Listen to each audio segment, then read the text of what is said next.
So welcome to the second session, which is again about local ecosystems for inclusive innovation. Now, I think, if I just want to start this session, I would like to basically talk about what is innovation. And I think all of us can agree that innovation is about taking ideas to the market. And if you then talk about inclusive innovation, it's basically about including every strata of society in this process of taking ideas to the market. What is it that this inclusive innovation model needs? I think everyone has been talking about the need for human capital, for skills, for how to synergistically connect various types of skills in an ecosystem. How do you fund these ideas? Do you fund them up to prototype? Do you fund them up to proof of concept? Do you fund them right up to commercialization? I think these are some of the questions we need to ask ourselves. This morning you heard a very interesting comment from Israel saying that in Israel it's really about just funding a huge plethora of startups and then just letting those startups get to a point and then let someone else scale it up. So I think that was a very, very interesting approach to innovation, saying just let's fund ideas, just let's fund a whole bunch of ideas and let those ideas then go up to a scale or a proof of concept, and then let that be funded later on by a commercial venture system. And then, of course, underlying this is various types of support, largely what we refer to as research and development or simply development. And I think this research and development is really required for continual improvement and scaling and what have you. And I think in many parts of the world, when you talk about inclusive innovation, there is also an underlying need or desire to address affordable innovation and deliver affordability at the end of it all, so that it can benefit the whole population base, even right up to the bottom of the pyramid. Now, there are various types of innovation ecosystems, and each ecosystem, I guess, needs a different kind of needs. So you have the clusters, which require a set of other connected needs, and then you have just individual entrepreneurs who may not need the same kind of synergistic connectivity that clusters have, such as the startup models where you can just have a whole mushrooming of startups, but they need not all interconnect, but some of them might end up interconnecting to build scale. I think we've got a very, very interesting panel to discuss various aspects of this particular ecosystem. And I'd like to start by asking perhaps Samir Mitra, who basically has been working a lot with clusters. And I think he has been working with this whole cluster approach where he's trying to create an ecosystem that includes academia, the entrepreneur, and other industries that can actually support this particular innovation system. So maybe you should talk about two of them particularly. One is, of course, the Surat cluster, and the other is the Muradabad cluster. I actually have a presentation also. If I could, Kirti, if, oh, good, okay. So, my name is Samir Mitra. I've been with the National Innovation Council team, and what I'm going to show you today is really a whole bunch of work that several people in this room have really contributed to.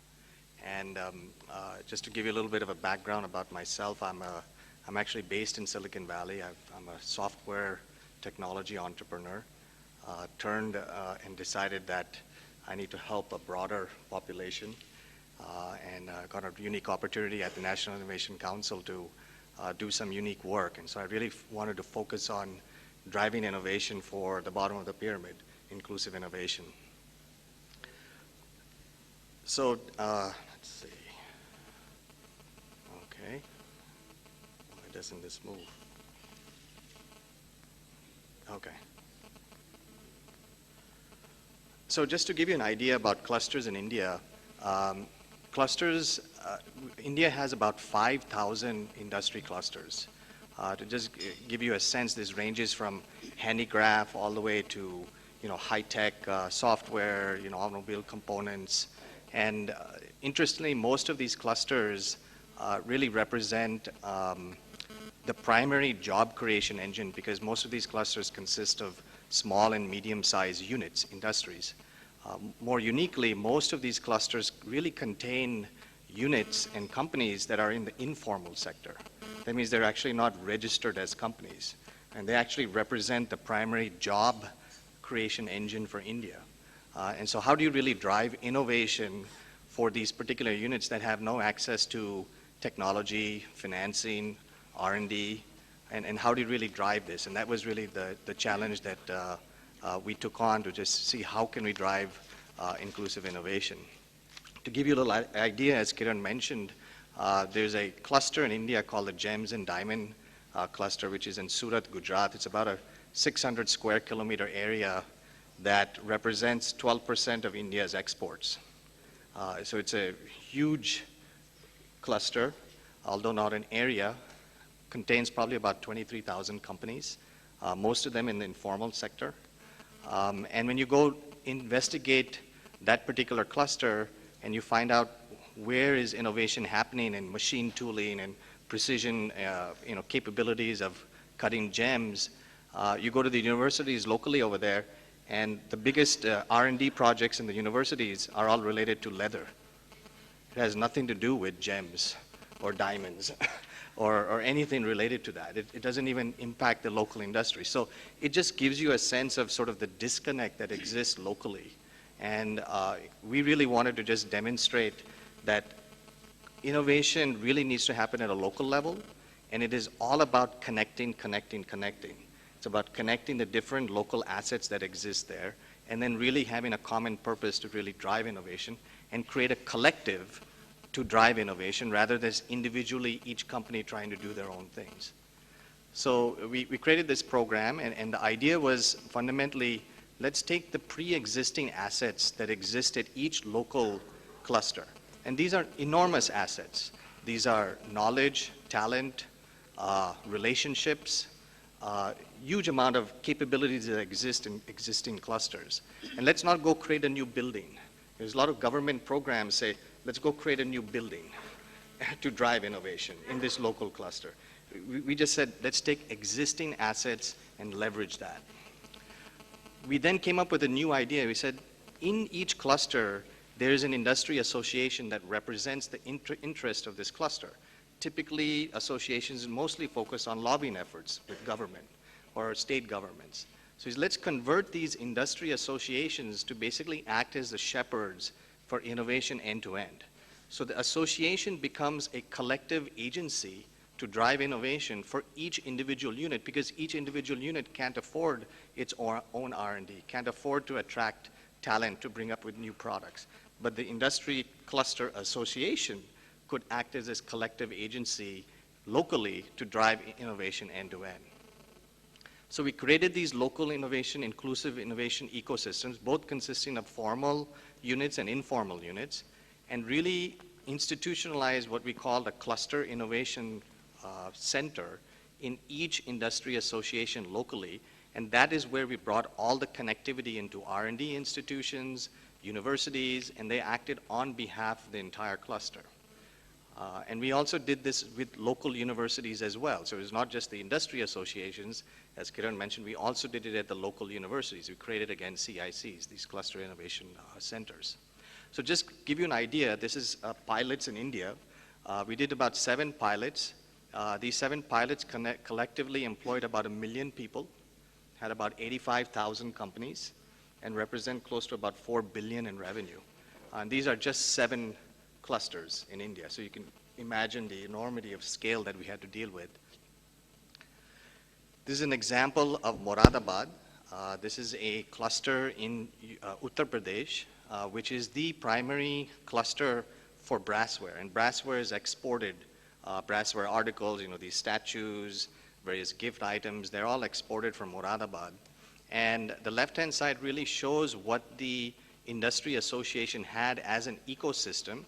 And we created what is called a CIC there, which is a Cluster Innovation Center, which we institutionalized on the right-hand side within that Moradabad Cluster Industry Association. So just to give you an idea, we ran these pilots in these 7 industry clusters, and in about 18 months, by driving the connectivity with the right R&D institutions, the universities, we had just enormous results. And in fact, we've published in the Global Innovation Index at the UN. We had the opportunity to present this entire program because it was so interesting with Ban Ki-moon in Geneva in July of this year. And we have several business case studies by the Indian School of Business. And I wanted to show you some results. So let me show you the result of Moradabad. So Moradabad has one fundamental problem is if you can drive innovation to increase the income of an individual artisan, they immediately feel the benefits of innovation locally, and therefore they're going to believe in innovation. So we went into Moradabad, and on the left-hand side is basically an artisan. There's about 300,000 of these artisans in Moradabad. They basically smelt brass in their hut with coal furnaces, and they basically get paid on a daily basis on the weight of how much brass they produce. And we looked at this furnace and we said that this furnace, number one, is polluting. It's highly inefficient. So we had the real unique opportunity to work with Dr. Samir Brahmachari's lab on a metallurgy lab where we redesigned the furnace for these artisans in the huts. It cost basically 3,000 rupees, increased their throughput of brassware articles from a daily income of generating about 700 rupees a day to 1,200 rupees a day. We increased their income by 70% with a 3,000 rupee coal furnace that was basically installed in their hut in less than 3 days. So as you can imagine, for these artisans, they thought we were gods because we in a matter of a few days, they suddenly generated a huge amount of income, and plus the furnace was less polluting for their children and for their family. And this is the kind of local targeted innovation. This is a hut that has no electricity. It's just bare bones. And we still could generate new income. And I think focus around inclusive innovation, in my experience so far, is if we can drive innovation to increase the income of all these workers, then you have a self-sustaining system where people believe in innovation and believe in new products and they ask for more. And so now the industry association is now making all different kinds of furnaces for different types of needs. So we don't have to do anything. And our net investment from a government perspective was basically 2 scientists in a metallurgy lab and 2 people from our National Innovation Council team working for a few months to kind of get this new furnace done. So this is just an example of inclusive innovation at a local level that we drove. Another example is in Krishnagiri, which is the mango growing hub of India. Basically, 60% of India's mangoes come from Krishnagiri in Tamil Nadu. And during their season, they produce a whole bunch of mango waste because they create pulp. And close to about 1.5 million tons of waste is created. They don't know what to do with it. And so we came up with sort of interesting technology that converted waste to fuel briquettes. And so we basically reduced their cost of producing food processing and yet recycle all of the waste into something really useful. And we did several of these kinds of small innovations in many, many different parts, and I can just show you so many examples. But the point is that I think we figured out a mechanism of how to essentially utilize and create a distribution mechanism for innovation by really awakening the industry associations locally and then having them continuously invest and pool their money for future R&D to continue in driving things. ultimately we had to show examples, and the work from the government perspective is to make all of these folks believers in innovation and give them an example that we can increase their income and really then drive a self-sustaining mechanism locally to continue that. And that was our program. Thanks, Samir. Maybe in that same line, I'd like to continue in that same vein and ask Kushal Chakravarti, who is the Business Development Manager for Carpets and Rugs in Asia Pacific for IKEA, to basically talk about what they are doing in terms of inclusive innovation, in terms of sourcing these kind of products. Thank you. I have a presentation.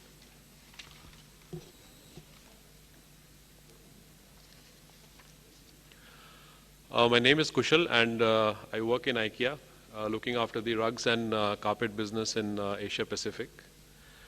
IKEA has been in the news of late in India because of the retail thing, but would just like to share some facts around how we have been in India so far.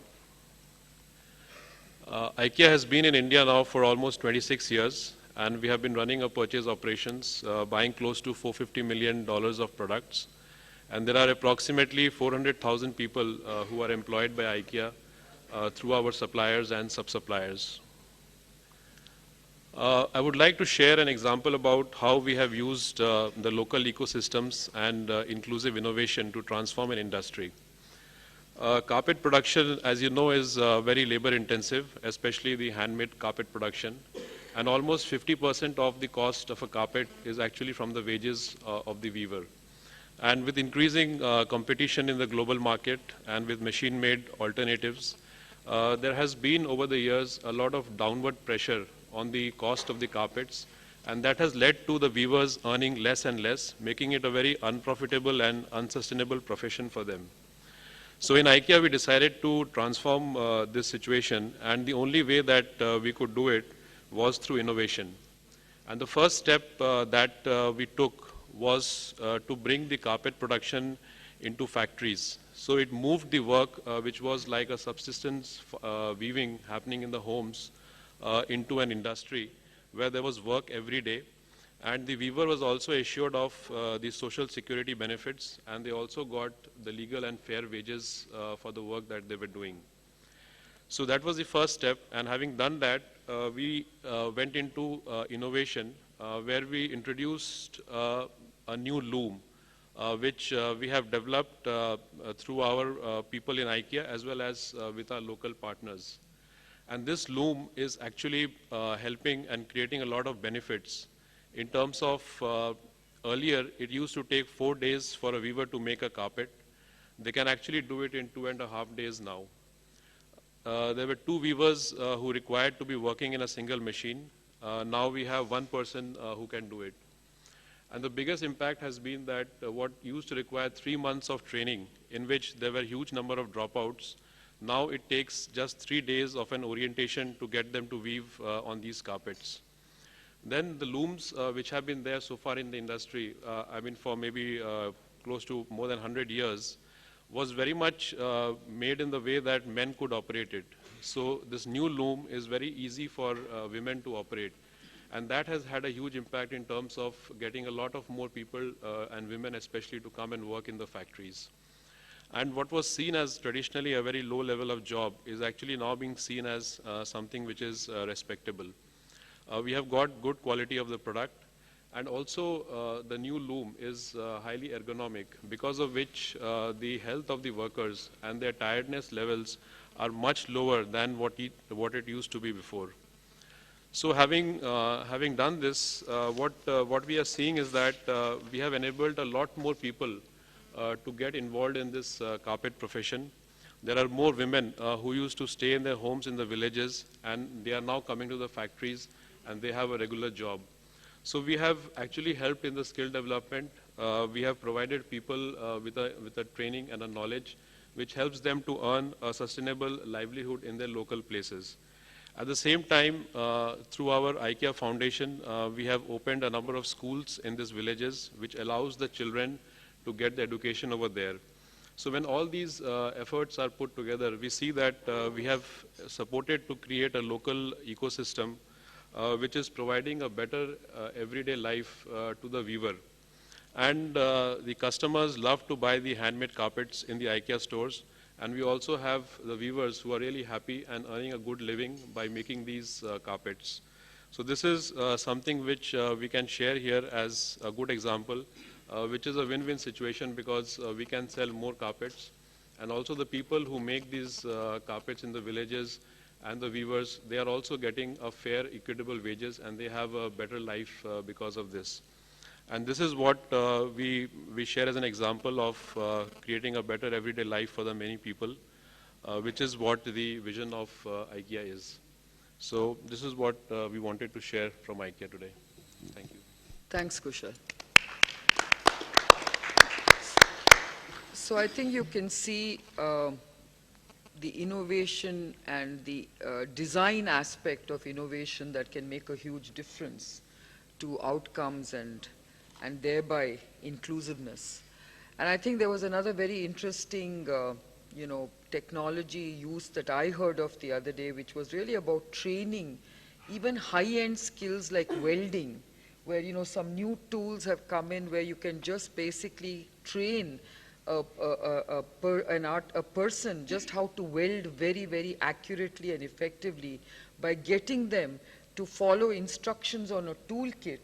And, as they, weld, unless it is done properly, they don't get the right mark. So till they, score 10 on 10, they are considered not yet fully trained. Now, this is very interesting, use of technology to do training in a very, very precise way. And now I'd like to turn to Dr. Kristen Wood, who is the head of the Engineering Product Development and co-director of SUTD MIT Design Center. And I'm sure this is something which everyone has heard of. And I would like to hand it over to you to tell us how you are looking at inclusive innovation using your MIT design approach. Great. Thank you very much. Madam Chairman, esteemed panelists, distinguished colleagues, it's an honor to represent Singapore here with my colleagues, Prof. Ming Po, as well as you'll hear tomorrow from Prof. Ricardo Sosa. I'm going to tell you a little bit about an initiative of Singapore, which is indeed our university.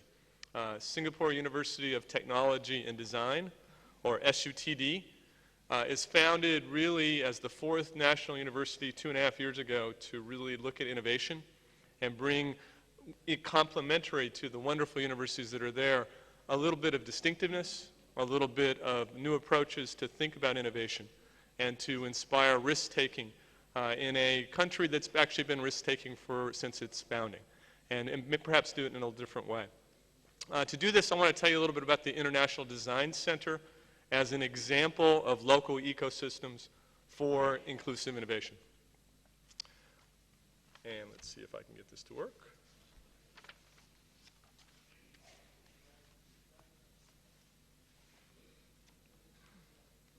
Thanks. Got it.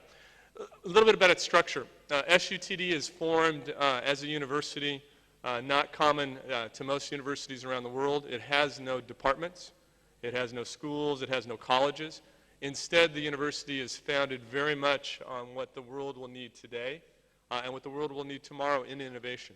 And that is products, systems, services, and software. And really, that's how we've organized ourselves. And it's a very flat organization. Within that, to really have a world-class university to begin with and affect innovation, the decision was made to begin the International Design Center. This is a $100 million initiative between SUTD and MIT. And what you see on the screen before you is a little bit about its structure. And I think this structure speaks to what we're attempting to do as a local ecosystem. It's arranged around first grand challenges. There are 3 of those, as opposed to the EU grand challenges we saw earlier, which these are very complementary. We can't do them all at one university. So we've chosen 3 to focus on. First, that's sustainable built environment. That has everything to do with cities. Cities not only, which Singapore is, but cities in the region, cities in the world, urban planning, and also any large-scale systems that relate to a sustainable built environment, and that can include healthcare, transportation, etc. Another grand challenge which we've undertaken is design with the developing world. Unique about Singapore is our partners are MIT, the West, and Zhejiang University in the East, and we're bringing those together in Singapore because as you take one step out of Singapore, you're in an emerging market, you're in an opportunity with our partners to affect the bottom of the pyramid. And that's very much what we're about, and that grand challenge, design with the developing world, is very much directed at that. Our third grand challenge is ICT-enabled devices for better living. I think something that is very passionate with India, with its growth in the ICT market. But it's about using information communications technology and creating devices that help better living for any scale at any level. Those are our drivers in technology. But as was mentioned by Madam Chairperson, design is at the core of innovation. And so while we're working on these technologies, we likewise try to advance design. We've organized our advances in that way in design research thrusts. They include 6, ranging from how do you actually experiment with designs. I think you mentioned proof of concepts when we started. Where do you make the right decisions in experimentation to consider where to go forward? It includes how do we create visualizations and prototypings very quickly so that we can make judgments about designs and move forward. How do we bring computing to bear but in a design way? How do we make decisions for flexibility? I know as many policymakers in the room, we make decisions today that we know have to change tomorrow with information we do not know. And so how do we make those flexible decisions to really promote innovation and do that through a global collaboration? So this is our matrix. It's about design research thrusts. It's about grand challenges. And we view this as a feed forward and a feedback system.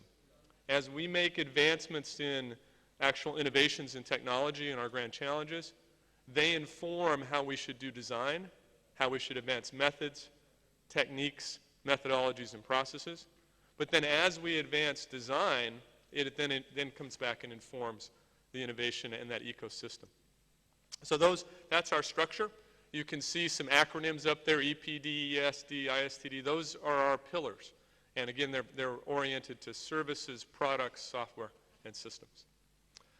To do this, it is an international design center. We're, again, 2.5 years old. We have leaders at both places, at MIT and SUTD, on each of our grand challenges and each of our design research thrusts. And that is very important to carry the vision forward. And I would also say many projects start off as projects, and they have a lot of potential. But when you really want to implement them at scale, you need a larger group of minds and scholars together, and we've tried to form that with our structure. A little bit about scale, a little bit about numbers shown here. At SUT and MIT, we have over 80 to 90 faculty that are funded through the program. We have about 250 total personnel in the center across MIT and SUTD, which is a very large scale, a very large effort. Just to give a little bit about where we're at, we have about 100 projects underway between $250,000 and $500,000. We have approximately 400 publications in 2.5 years.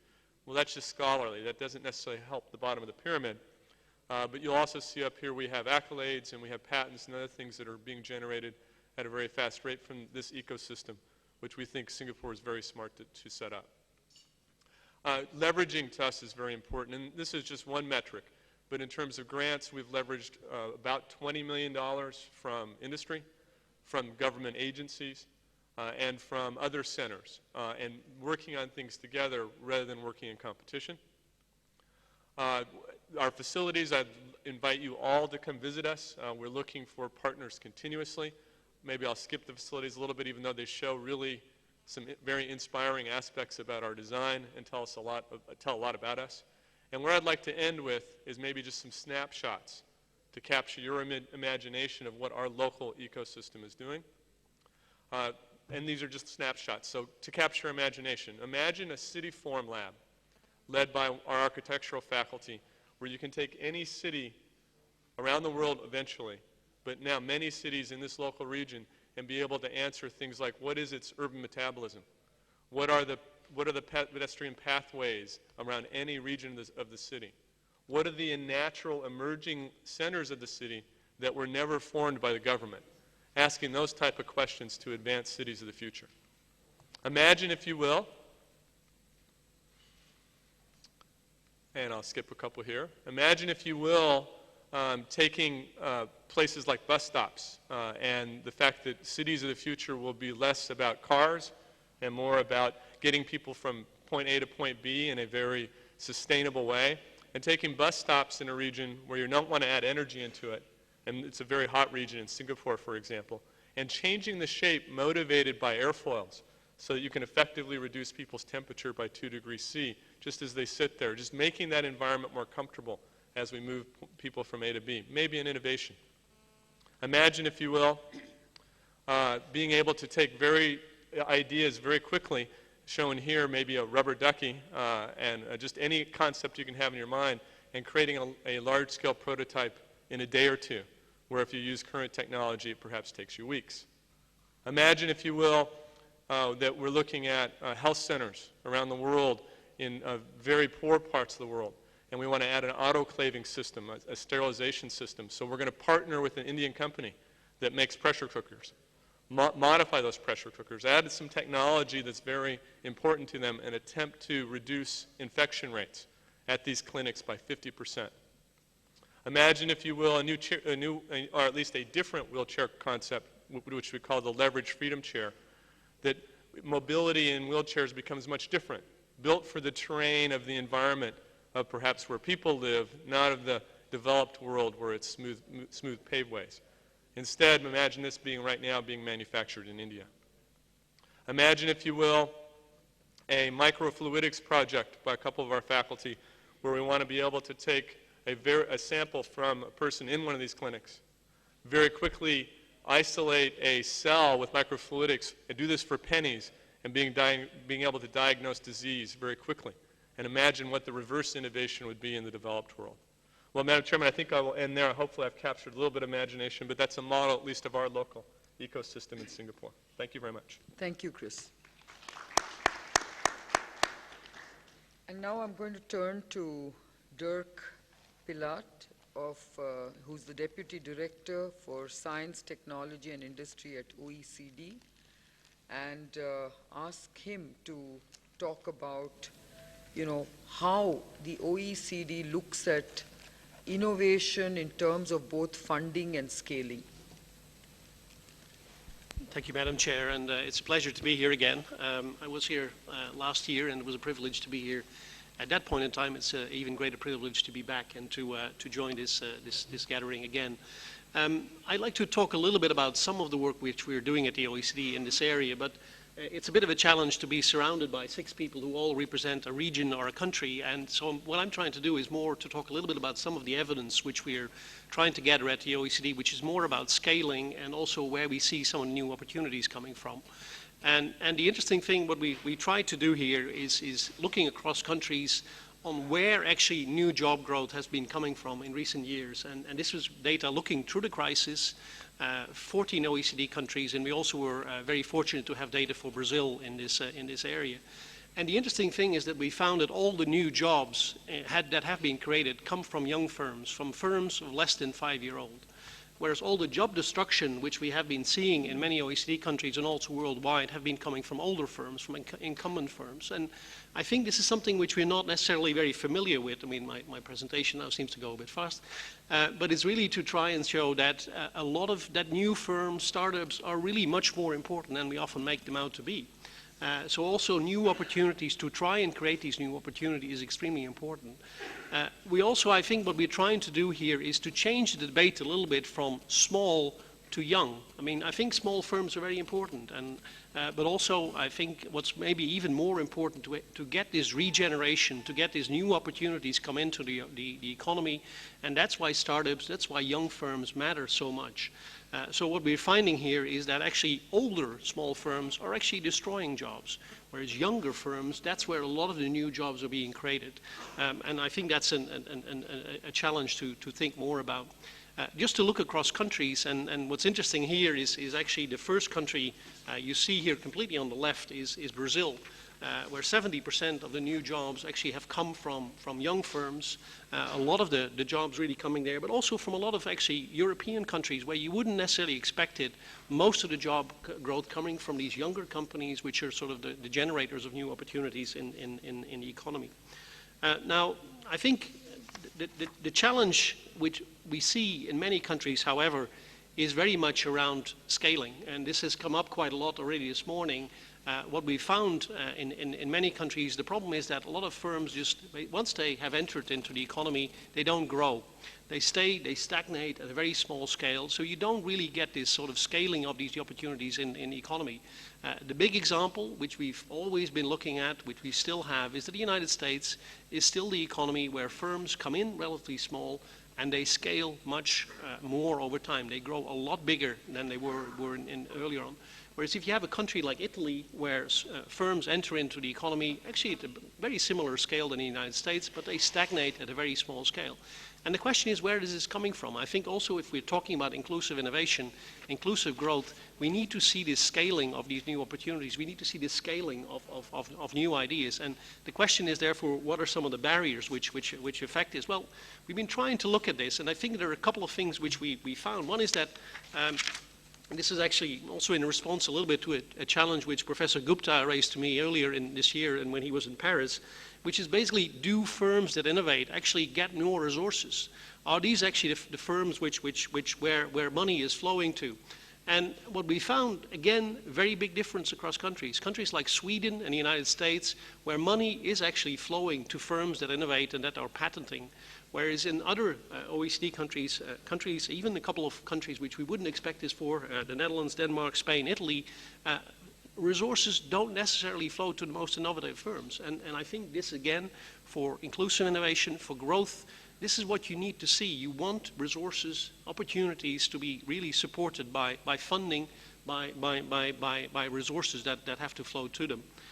Well, we've been trying to look a little bit at some of the policies which affect this, and some of those, and I'm not necessarily talking very much on the local ecosystem, I'll come back to that in my last slide. I just wanted to say there are a couple of things which need to happen at the national level, to really ensure that these opportunities are really being caught also at the local level. And this is things like making sure that the financial system works, that there are actually resources available for some of these, for the scaling to happen, so that you have money like risk capital, that you have funds which basically allow this scaling to happen. But also things like bankruptcy legislation. We are focusing very often on entry. We are often focusing on it needs to be easy to create a company. The big problems we see in many countries are not around entry of firms, they are around the growth of firms and also about failure of firms. So if we can do more in that area to allow that experimentation of firms, to allow the experimentation with new ideas, with new business models, I think we will also see much more of this growth of these new opportunities which can happen in many countries. So just let me wrap up with a couple of conclusions. I don't want to take you to all the empirical work which has gone into this, because there's a lot of work which I think is behind it. I think there are three ideas and issues which I wanted to raise with you. First is to allow for experimentation. And this is a word which I think isn't used enough in the innovation debate. So basically, a lot of innovation is about experimenting with new ideas which are risky, which are difficult, which often fail. But if you don't allow this to happen, if you don't allow that experimentation to happen, you will also not get the innovation. And I think there are a couple of things which are fairly straightforward, often sort of more regular policies which we can do here, looking at reducing barriers to entry, looking at the barriers to growth of firms, which are often there, size-specific regulations, which we see in many countries, and also barriers to the exit and failure of companies. But because what we see in many cases is that it's very hard to actually fail a company and try again. So to make that easier will really help.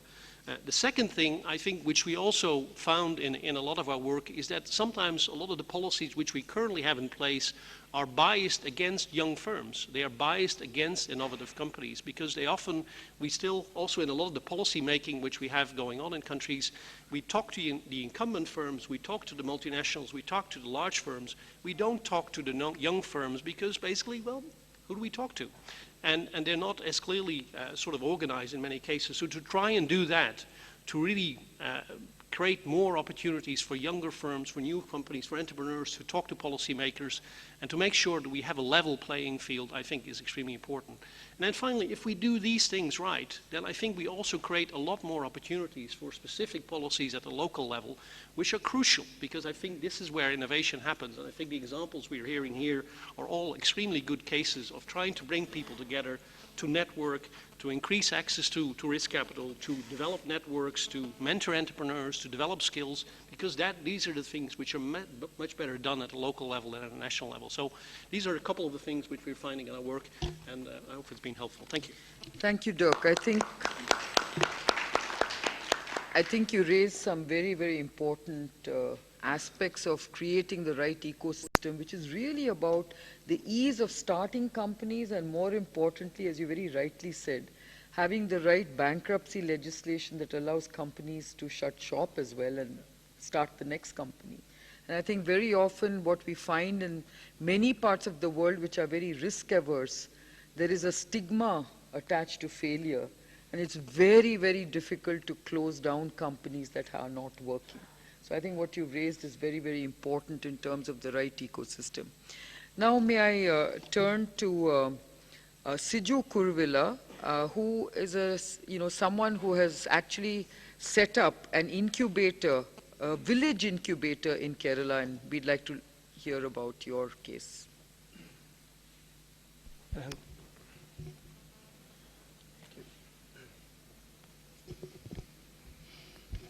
So thanks for the check. Good afternoon, everyone.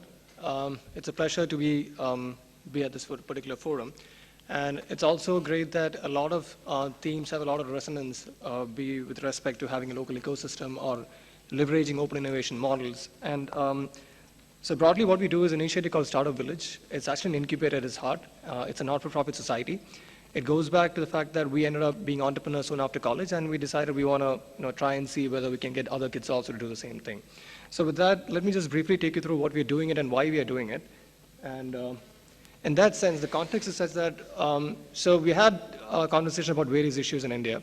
And one of the conversations is that in the next decade, a lot of youngsters are going to enter the workforce. And as it is, India has not really done well in terms of employing the workforce as well. We can talk about the amount of formal training, informal training that's happening in the entrepreneurship sector, but it's still a first-generation entrepreneur. It's still a mom-and-shop business. That's how it happens in India. And most importantly, we always heard reports and everything which said that, hey, it's very difficult to do a business in India. If you look at any reports, the ranking of India stands really far. So given this particular context, and that's the basic context in which this thing happens, if you really need to employ the next generation of youngsters from India, you need to have tons of incubators. If you just took a local global footprint, India is around 65, US has 2,000, and China has around 1,000. And how do we really scale the incubation infrastructure in India to actually cater to all these kinds of people? And with that, the other issue was the fact that most of these incubators in India were in public institutions, and some of them were really exceptionally working, but the rest of them were really lacking a lot of implementation strength, partly because of the fact that the private sector participation in India is quite low in academic institutions. And very importantly, there is a huge gap between the academy and what's happening in the industry. I did my engineering in one of the top colleges in the state. The only thing that kept me to the college was my attendance, and there's nothing exciting for me in the whole college, except the fact that I need to go to college in the evening to play basketball. Everything else was just, full time pass. And that's what happens there. So the context is that how do we really scale the incubation infrastructure in India? What is the roadmap to 1,000 incubators? And that's what Startup Village is an experiment. So Startup Village is actually India's first public-private partnership incubator. Government of India has partnered with us in DST, Department of Science and Technology. We're also partnered with Government of Kerala as well. So the broad structure is that government, the public entity, provides the infrastructure, some amount of grants and the policies, and the private sector takes care of the vision and execution. And that's what the core of the structure is all about. We are a not-for-profit society. Chris Gopalakrishnan is chief mentor. And at the heart of it, we have a huge focus on internet and telecom product startups. India has done well in the services space quite a bit. And we need to really start looking at a product startup culture. And that's the heart of what we try to do. And since we ended up doing the startup as college kids, and globally, if you look at it, tons of youngsters are doing the Googles and Faces of the world.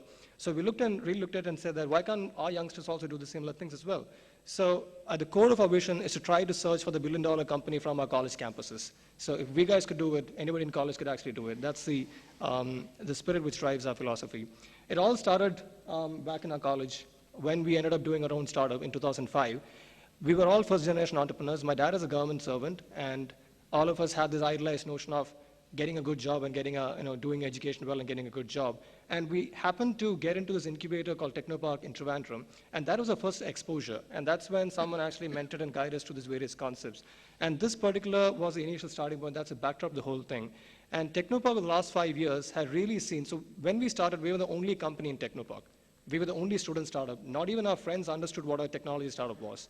And from that point, Technopark over the last 5 years has seen 125 companies come out of it. So it's been quite a difference in itself. And I come from the state of Kerala, which is traditionally not really known for entrepreneurship. We always used to produce amazing people who used to work in good companies, but we're not really known for entrepreneurial skills as well. So one of the impacts that we actually created, in the 80s, the ideal aspiration of a youngster graduated was to get into a government job. And in the 90s, around the time that I graduated, it actually moved to the Infos of the world, where I wanted to be in a software company. That's why I idealized Notion. And then somewhere down the line, these aspirations have started changing. And Startup Village, one of the biggest things that we have been able to do is bring in a change about in this particular aspiration. And it's really kicked in a lot of imagination of the youngsters of our state as well. So what has happened, the youngsters are also a very different breed right now. The conversations about Generation Y, how do we connect with them? They are much more global in their outlook. They are more open in their communication. They're quite different as well. And this has been a response from the community in the first 100 days. It's only been about a year since we started, 90 days, and we had received more than 100 applications. We had a lot of people expressing very much interest in us, which is a happy coincidence. So we have heard all these stories about serendipitous encounters happening in the valley where you end up meeting people you didn't expect. And these are some of the people which popped up out of the blue. We had Sachin Pilot one day calling us and saying that he's going to come and check out what we guys are up to, which was quite fascinating in itself. And after coming there, he actually drove around a small car using a mobile phone, which is quite interesting to see in itself. We had Sam Pitroda come in, and he actually shared a story with the kids. So Jennifer McIntyre, the U.S. Consul General, we had Canadian Trade Commissioner visiting us. So all these things happened out of the blue. We had even people coming from the valley. So Esther Dyson, legendary angel investor, she actually came and said that if you need to do something, you should be allowed to fail. And when you have to fail, you need to fail in an environment like a startup village, where the impact of failure, the social stigma of failure, is not really that high. We had someone like Asha Jadeja coming in. She's a Silicon Valley investor. So these are some of the ways in which we started. When we get to meet all these people in person, these are people who only heard of fabulous stories about. That's when we also get energized and say that, hey, it's quite possible that we can do it.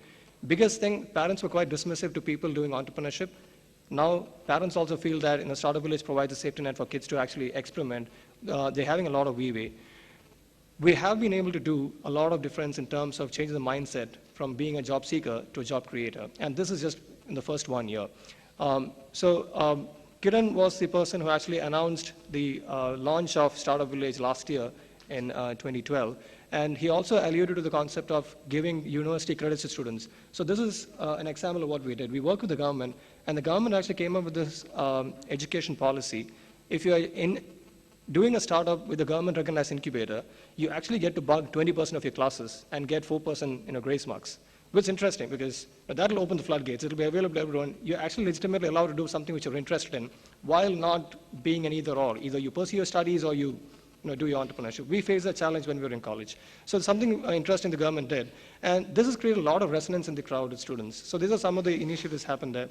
We want to create a Coursera policy where kids are allowed to take university credits for taking a course in Coursera. We're trying to index to what's happening in the world as well. So these are things which are on the way. And someone mentioned that if you're doing innovation entrepreneurship, we have to do it on a scale. And that's where we started in a small building. Yes, we started in a water tank. Typically, government programs start with a small building. But when we walked into a park, we saw a water tank building. We covered it up with some images. We made a makeshift space out of it. We created some bean bags, and that's where we started. It's complete makeshift space. It's still in a water tank. But seeing the good trends, the government has given us this particular extension of a facility. It's a 100,000 square feet facility. Now, with this, we'll be the largest in India and possibly one of the top 5 incubators in the world as well. So we're really building to scale, and we're doing that. We're also inviting private sector and public sector participation. So the Kerala State Electricity Board and BlackBerry came on board and set up innovation zones there. We need to start looking at leveraging all these tools of open innovation. For that, we need private participation. We need mentors and partners into the outside world as well. Our dear friend from Australia mentioned about internet connectivity. We wanted to power it with 1G connectivity. If you're building world-class ecosystem, you need to have world-class connectivity as well. And we powered this 2 days after Google opened the Kansas City 1G connectivity.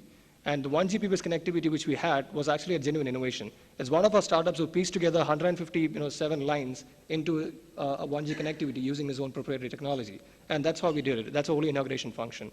All this put together, the exposure part of it, we actually are doing an initiative called Startup Village Silicon Valley, where the bright entrepreneurs are given an exposure tour. You have to actually see to believe it, right? When you actually see someone like a Mark Zuckerberg or a Jack Dorsey say how we build a startup, that's when you start believing that, hey, possibly I can also try and do it. All these guys are regular men. So that part is the accelerator program. And this exactly is what's really happened. When we started, we were the only company in Technopark. In the 5 years, the numbers have spiked to 1,000. There's a number of applications we've seen in the last 1 year. We are still getting 100 to 200 applications every month. And this from a state where traditionally people said that people are not really looking at entrepreneurship. A large majority of them are youngsters who are still in college. Out of the 450 companies that we are supporting, 200 teams are student startup teams. So this is the numbers which we have currently. And it's a trend. It's a trend which was built over the last number of years. And if you really look at extrapolating this particular trend, and this is what we're building for in the future, we're actually seeing 10,000 startups coming out of it by 2020. Granted, it's a lot of expensive early stage experiment. It's an experiment in scale, and we really need a lot of things to really make it work. The government of India did take note of it. The Planning Commission did take note of it. They invited us after the recommendation from the National Innovation Council, fortunately. They could note of it, and we made a presentation about what it could impact. And they've actually come on board to create 500,000 square foot facility, which could potentially house all these people. You need infrastructure. You don't need swanky buildings, but at least you need a place to hang out and do these kinds of things. The state government has responded by creating a 15-acre innovation zone. So you can't do it in silos. You need to have various clusters of, let's say, a biotech or a design studio, all these kinds of things in the same environment. You can't really fragment it. So that's what's happening here as well. The commitment of the state government is interesting right now. They've kept aside 1% of the government budget towards funding youth entrepreneurship initiatives in other sectors as well, which is quite interesting. Someone did mention that the innovation budget has to go into the state budget itself.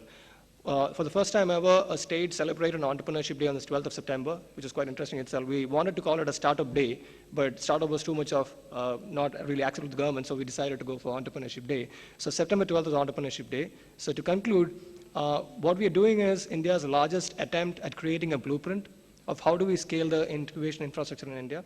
And we're doing it at a scale. We're doing it at scale sometimes we're also quite scared and afraid of, but that's the only way to do it. And we really look forward to all your support and help. And at the heart of it, what we're trying to create is only a cultural shift. It's all about people, it's all about the community, and that's what we're trying to create at the end of the day. On that note, let me just sign off. I have one small video, which is a video that we created for the Entrepreneurship Day. So we heavily leverage online media and tools to reach the kids. They don't read newspapers anymore. We just need to get them online. So I'll just wrap up with that one video.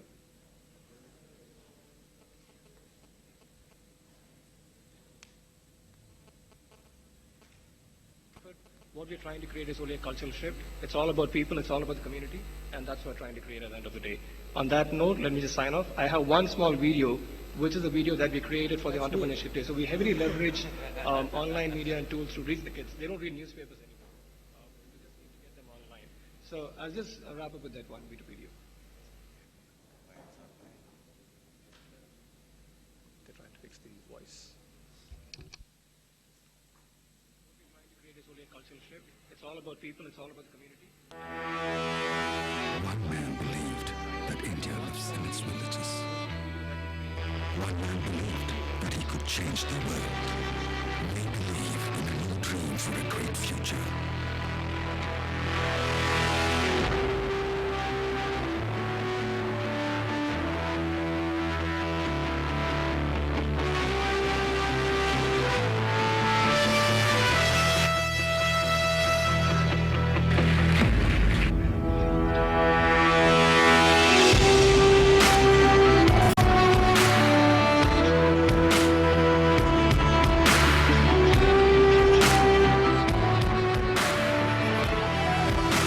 Celebrating a new journey.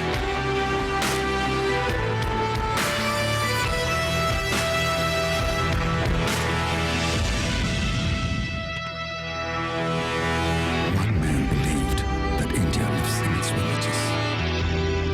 One man believed that he... Thanks.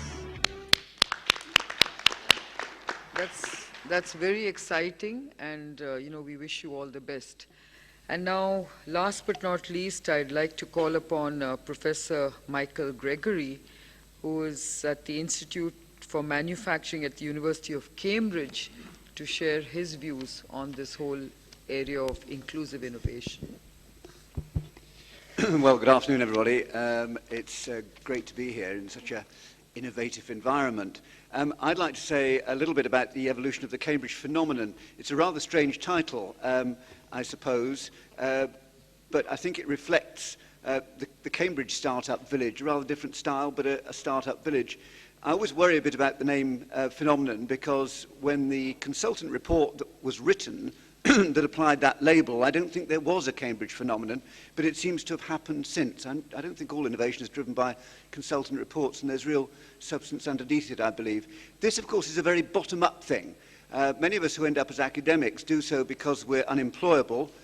We don't like being told what to do. And so the whole story of Cambridge is something bottom-up, around which an infrastructure has developed. First of all, it's a cluster. You know all about clusters, but I think we definitely identify these days Cambridge as a cluster. We didn't know it was, but after some excellent academic work around the world, we now realize we are a cluster. And it's also known as the Technopole and also Silicon Fen, because you've got to get silicon in there somewhere. I should explain that it's Fen because Cambridge is in a rather flat, boggy, windy bit of England, and one of the reasons it was successful for so long as an academic institution is very hard to get to, and people generally stayed away. However, it's not just a few ivory towers. Well, I'm not sure they're ivory, more sort of granity and grey looking. But there are quite a few things that have come out of Cambridge that people aren't always aware of. The jet engine, Frank Whittle, was at Cambridge. ARM processors, now you probably know in, I suppose. But I think it reflects the Cambridge startup village, a rather different style, but a startup village. I always worry a bit about the name phenomenon because when the consultant report that was written that applied that label, I don't think there was a Cambridge phenomenon, but it seems to have happened since. I don't think all innovation is driven by consultant reports, and there's real substance underneath it, I believe. This, of course, is a very bottom-up thing. Many of us who end up as academics do so because we're unemployable. We don't like being told what to do. And so the whole story of Cambridge is something bottom-up, around which an infrastructure has developed. First of all, it's a cluster. You know all about clusters, but I think we definitely identify these days Cambridge as a cluster. We didn't know it was, but after some excellent academic work around the world, we now realize we are a cluster. And it's also known as the Technopole and also Silicon Fen, because you've got to get silicon in there somewhere. I should explain that it's Fen because Cambridge is in a rather flat, boggy, windy bit of England, and one of the reasons it was successful for so long as an academic institution is very hard to get to, and people generally stayed away. However, it's not just a few ivory towers. Well, I'm not sure they're ivory, more sort of granity and grey looking. But there are quite a few things that have come out of Cambridge that people aren't always aware of. The jet engine, Frank Whittle, was at Cambridge. ARM processors, now you probably know in virtually all mobile phones and pads. That double helix thing, it's something to do with biology, I think. And innocent drinks, I don't know if they got to India yet, but an extraordinarily popular fruit drink, which was actually, the company was founded by some of our students. So the scale of the thing, worth just mentioning, it's not big, I know, in Indian terms, but it's quite big for the UK, given the context that it started from. Quite a lot of firms, quite a lot of people, quite a lot of revenue. I think one thing to say is to talk about the structure. And of course, it's not just the university. First of all, there are a substantial number of businesses. You see some of them mentioned there, largely in electronics and increasingly in biotech. But also a lot of major multinational corporations down on the left-hand side, and they're an important part of the system. But perhaps unusually, around Cambridge are a set of consultancy companies, technology consultancy companies.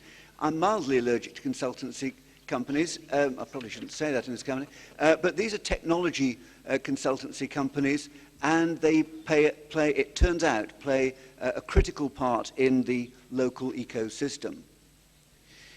So things have grown. The story is that things started in the 1960s when a bank started giving out money to people and not demanding that their house be put up as security. But actually the story goes back more than 100 years, where there were companies spinning out of the Cavendish Physics Lab in the early 1900s. And in fact, the Pi company grew to be a major manufacturing business right through to the 1960s. But you can see the scale of growth since then, which has been significant. And the companies will be familiar to some people, Acorn Computers and their BBC microcomputer back in the 70s, through to ARM.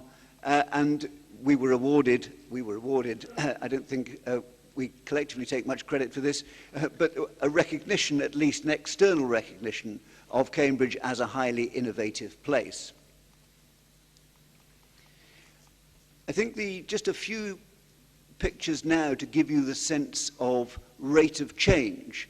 And if you look at the blob in the top right, where you see a bit of a boundary, there are virtually no red blobs, which means high-tech jobs. By 1991, it's starting to look more, and by 2001, it looks positively dangerous. There's so much red on there. And that really very much reflects the reality of what's going on and the numbers you saw in terms of new businesses. There are still good news stories going on. The Raspberry Pi, I don't know if it's reached here yet. It's not a dessert. It's a very simple computer which you can buy for $30, started by a couple of entrepreneurial people in Cambridge, one very young and one very old and distinguished, mature, I should say. I don't want him to know I said he was old. And what they did was they said, look, people have forgotten how to program computers. So now for $30, you can send away for this thing, and it will do what the original simple microcomputers did for people, allow them to go back to basics and make things work. And really rather excitingly, of course, one of the major multinational drug companies is going to move its headquarters to Cambridge, so really quite a spectrum from startups to major corporations. What's also good news, and you thought for one horrible moment I got the slides in the wrong order, but the worry with a major investment like AstraZeneca is that it's going to change the character of Cambridge as a relatively small and connected town, and spoil all that lovely punting that, of course, we all spend all our time doing. It is, however, an ecosystem. I always worry a bit about ecosystem. It sounds to me like a muddy pond that you slip into on a winter's day when it's got a bit dark and you get in among the newts and the reeds and the tadpoles. That's, I believe, an ecosystem, but of a different kind. I'm persuaded that ecosystem is worth talking about because these things are not linear. They're interconnected in ways we don't terribly well understand. But there's a problem. And Michael Best, some of you who may know, a distinguished scholar, wrote a few years ago, we must be careful not to turn into a Cambridge because they have all these ideas, but they don't make any money out of them. I paraphrase somewhat, but that was the gist of his remarks, really warning people not to end up like us.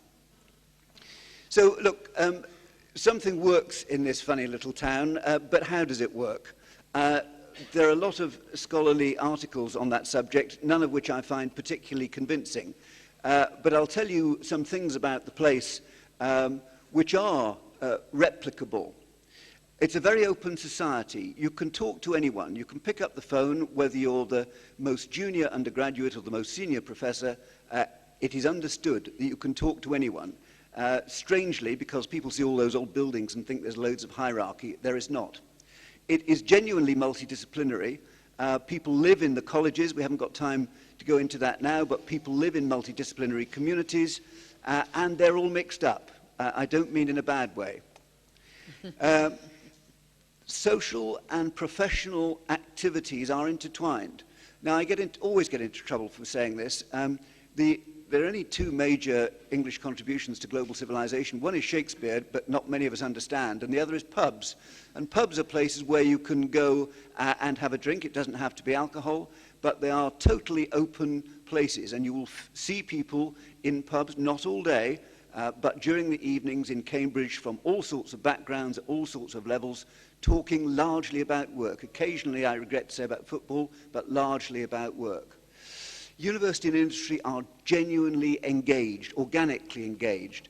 And the hard and soft infrastructures, we've talked about the consultants, but also, God forbid, accountants and other necessary, I didn't say evil, you saw that, didn't you? Other important people in the infrastructure have also come around so that we do actually have this hard and now soft infrastructure.